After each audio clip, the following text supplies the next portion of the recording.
तो जेल जाना कोई डरने या घबराने की जरूरत नहीं है।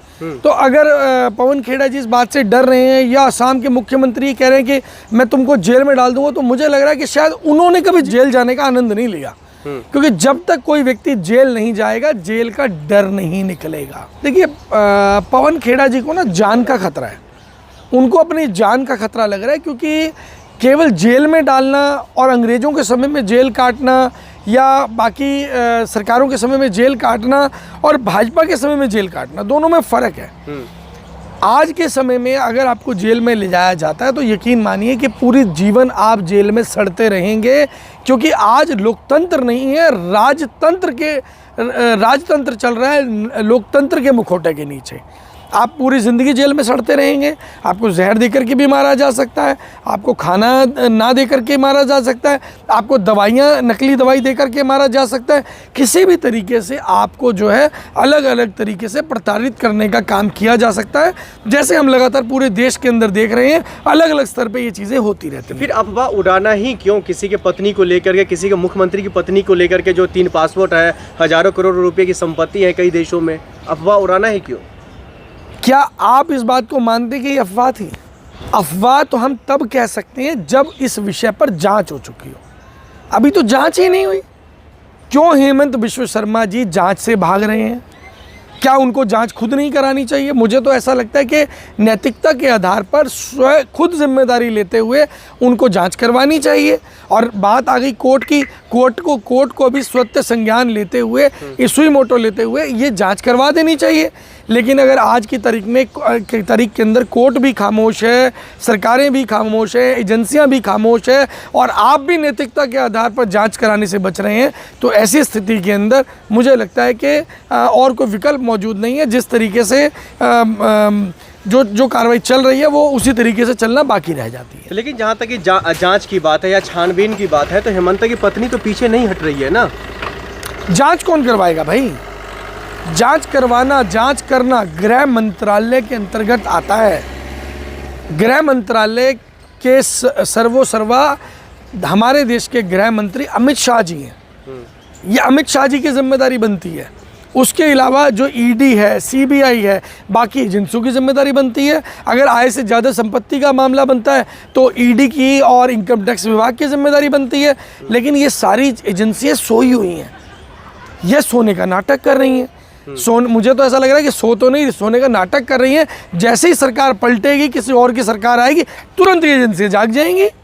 लेकिन गुवाहाटी हाईकोर्ट ने पहले कह चुका है जो भाई क्या दिक्कत है, आप जो है सरेंडर कर दीजिए, आप पूछताछ में शामिल होइए, क्योंकि जमानत की कोई आधार नहीं बन रहा है।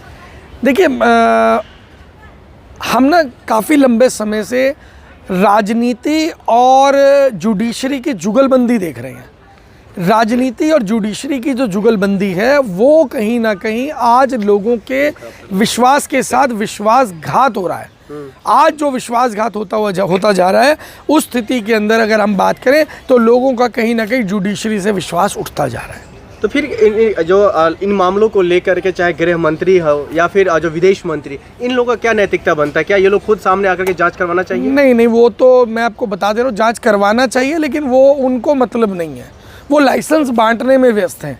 बलात्कार का लाइसेंस बट रहा है, रेप का लाइसेंस आपका अपहरण का लाइसेंस बट रहा है, जिसके साथ रेप किया जाए उसके परिवार को ख़त्म करने का लाइसेंस बट रहा है, देश के नेशनल प्लेयर्स के साथ यौन शोषण हो उसका लाइसेंस बट रहा है, किस तरीके से ईडी सीबीआई को दूसरे व्यक्ति के घर पे भेज करके वहाँ उनके ऊपर रेड डाली जाए, इस चीज़ का लाइसेंस बट रहा है। अलग अलग तरीके के जो लाइसेंस बांटने का काम है वो हमारे देश के जो मंत्री है वो इस काम को कर रहे हैं। तो ये अगर सारी चीज़ें हो रही हैं तो मुझे लगता है कि हमारे देश के गृह मंत्री या बाकी मंत्रियों के पास में इन चीज़ों के लिए समय नहीं है। मतलब आप ये कह रहे हो जो संस्थान पर भरोसा नहीं रह गया है? संस्थान तो गुलाम हो चुके हैं। मैंने आपको एक चीज़ बोली कि लोकतंत्र के मुखौटे के नीचे राजतंत्र चल रहा है। लोकतंत्र के मुखौटे के नीचे राजतंत्र चल रहा है।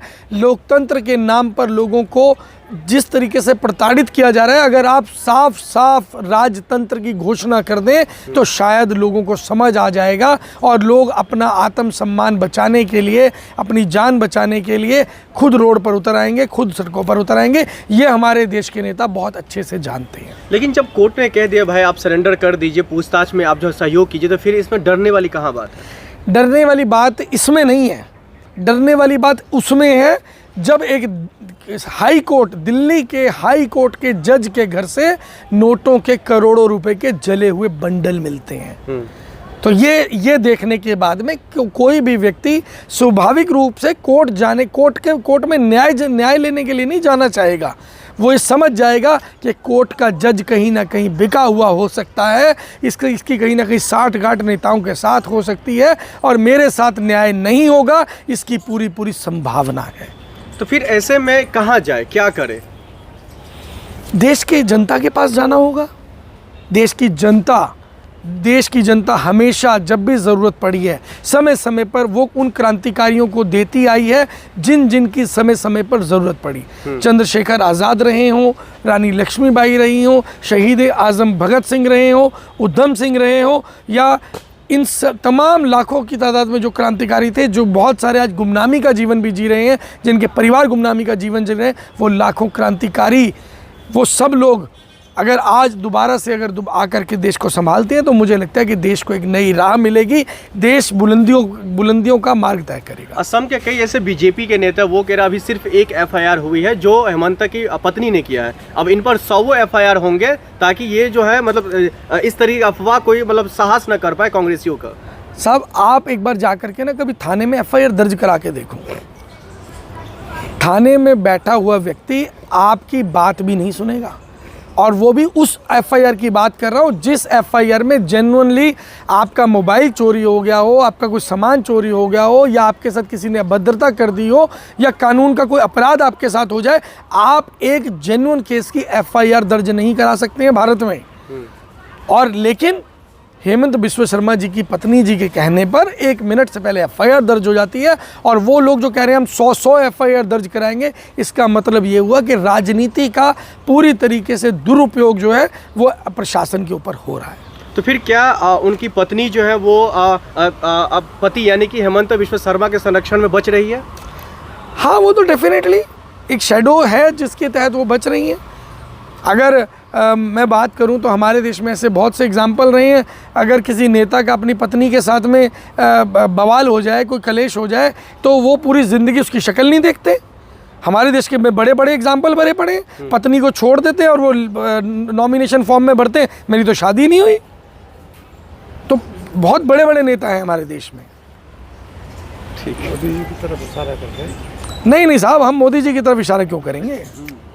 हमने तो बताया है, जांच कीजिए, अगर ये बातें गलत हो तो आप कह सकते हैं।